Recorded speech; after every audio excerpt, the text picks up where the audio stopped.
And we're back on another beautiful day with an Altima. Yes, staying true to our roots, we have an Altima. Also in this video, also in the comments, let me know how you guys like the audio.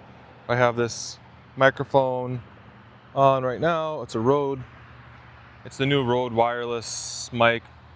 So we're trying it out. But anyway, we got an Altima.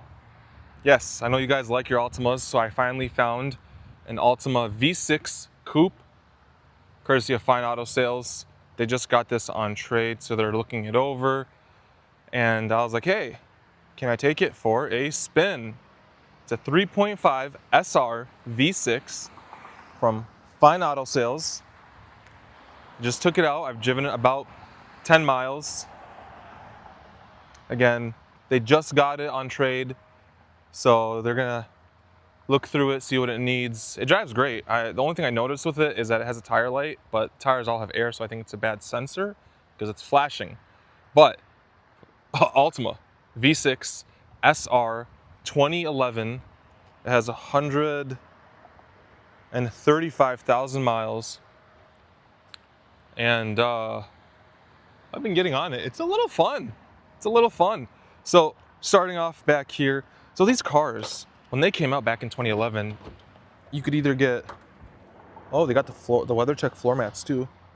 You could either get this bad boy, which has 270 horsepower and like 260 pound-feet of torque, or you could get a G37 with the 3.3 all-wheel drive.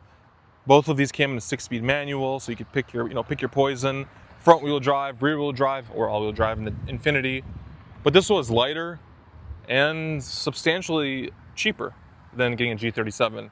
And you get the 3.5 instead of the 3.7, which I think around for that time was sort of a newer engine.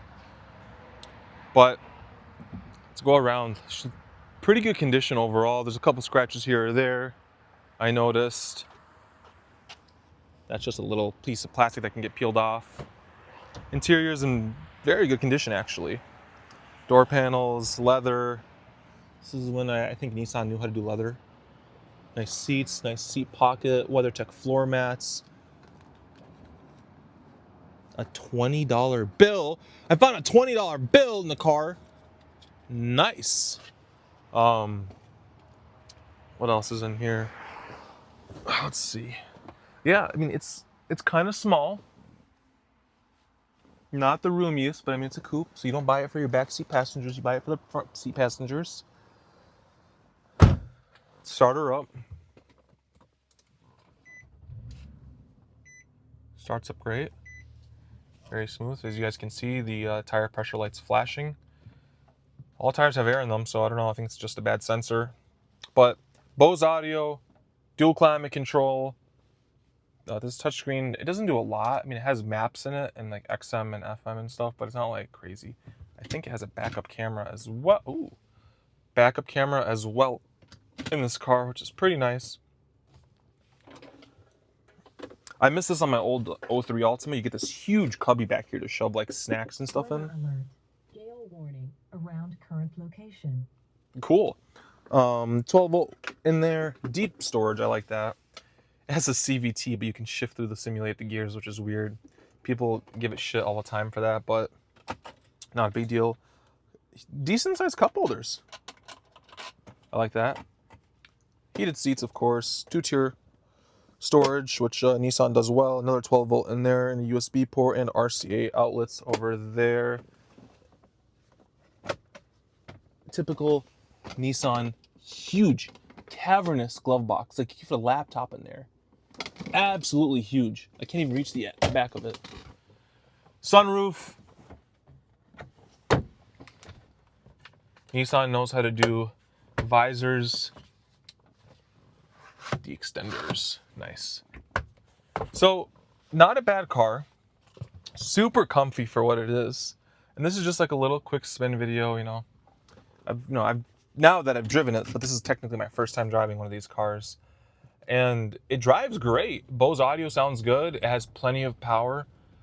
From what I've read online, really sinking myself into the CVT life of these cars, the V6 with the CVT is the more desirable longevity-wise option.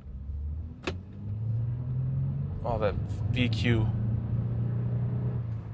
The V6 is the more desirable option in these when you're looking for the transmission pairing. Apparently they're better at cooling or something. Still, swap the fluid every 60,000 or every 30,000 miles. Sorry, I think the book says 60. Do it every 30,000 miles because you want your transmission to last. But I still see these on the road. I still see a lot of this generation from like the 06 to 12 Ultima generation. So I still see a lot of them online. So I would say, don't be shy from these. Just make sure it has a good track record, good history. This one, they have it for sale. Soon it'll be for sale. Nice car. Backup camera's nice. Easy to drive. Nice steering wheel. Super nice. But I just want to take it out for a drive and show you guys that these things are pretty solid.